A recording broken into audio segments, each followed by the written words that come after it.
Hi everyone, my name is Erica Herbrixmeyer, and I will be talking about lifelong learning today. So we'll start out with the definition. The definition is the provision or use of both formal and informal learning opportunities throughout people's lives in order to foster the continuous development and improvement of the knowledge and skills needed for employment and personal fulfillment. So the difference between formal and informal learning is that formal learning takes place in educational and training institutes, such as a university or school, and informal learning is not necessarily intentional learning, but things that you learn just by going through everyday life.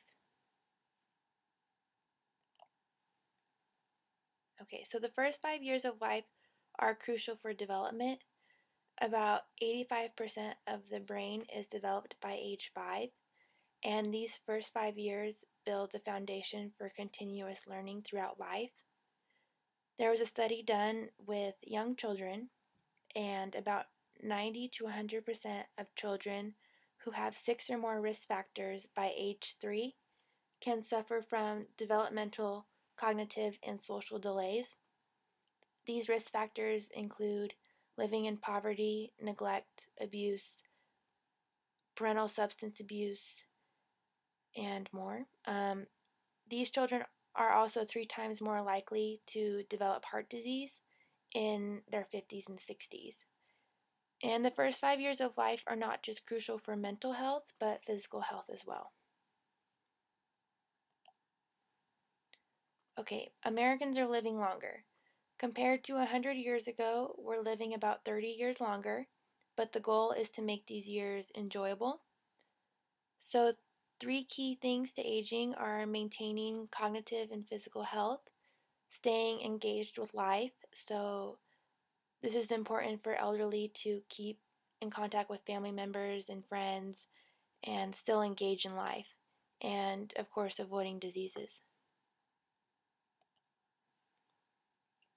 Okay, exercising the brain and body. Cognition depends on the health and fitness of the brain. The brain can be strengthened by improving cognition and physical activity. Mental and social health play a role in cognition, such as depression.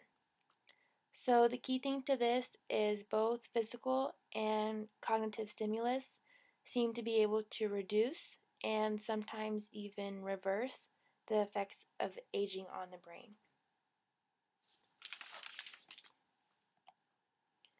Okay, use it or lose it. Adults 65 and over who exercise throughout their life lost less brain tissue than non-physical adults.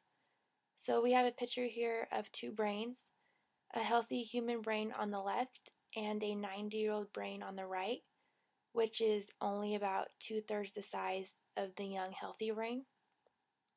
Studies have shown that sedentary people lose brain tissue faster than active people. So exercise can improve cognitive function, and cognitive function has shown a correlation with Alzheimer's disease. Okay, lifelong learning, preventing or delaying dementia and Alzheimer's disease. So there was a study done with a group of nuns, and the members were engaged in a significant amount of mind activities a day. So every day they were participating in, a few hours of reading the newspaper, playing puzzle games, going to museums, playing chess.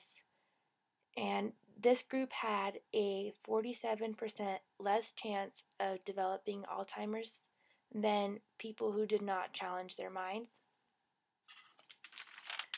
So this idea of lifelong learning is an integrative approach to preventing degenerative disorders like this disease. Okay, higher education equals better health. People with poor mental health during time of education are more prone to dropping out of school or not being as successful in school.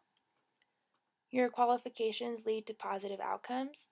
In mental health, for example, depression, and for physical health, such as obesity. So being educated about these things, you're more likely to be able to prevent them. And being successful in your education is important, and some things that can help are participating in groups, the support and encouragement from teachers, and the atmosphere of the class or establishment. It's also important to be able to deal with stress and things that can be discouraging without just quitting. Okay, lifelong learning in your career. It's important to stay up to date in your career field. Things are constantly changing and there is always new technology coming out. So it's important to stay up to date with these things so that you continue to be successful. Um,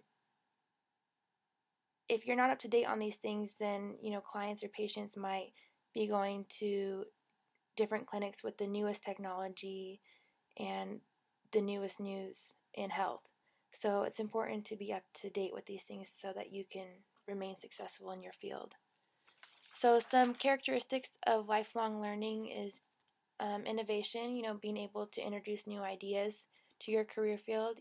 Things change and you have to be open to the new ideas. Change agency, being able to lead change in an organization and being flexible, adapting to the change and new things, creativity, self-reliance, being independent within your workplace and not relying on others to help you with your own job, and being accountable. Okay, so here's a short YouTube video if you guys want to go watch this. This is a marathon runner at 101. He just retired. He started running marathons at the age of 89 after the loss of his son. So he started running for not only physical health but for mental health as well, to be able to cope with the loss of his son.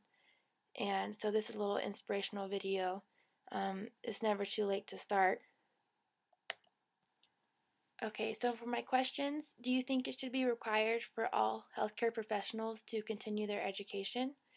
And this might even be outside the healthcare field as well. Do you think that all professionals should, be continuing their education? Do teachers or professors play a role in how far you take your education? And have you ever been affected by this in a positive or negative way? And for the third question, do you think that continuing education for elders should be included in healthcare plans? Especially since, they're showing that cognitive activity can decrease, the chance of Alzheimer's disease. So do you think that we should be educating elderly about this? Okay, so here's my references. And that's my presentation. Hope you guys enjoyed and have a good week.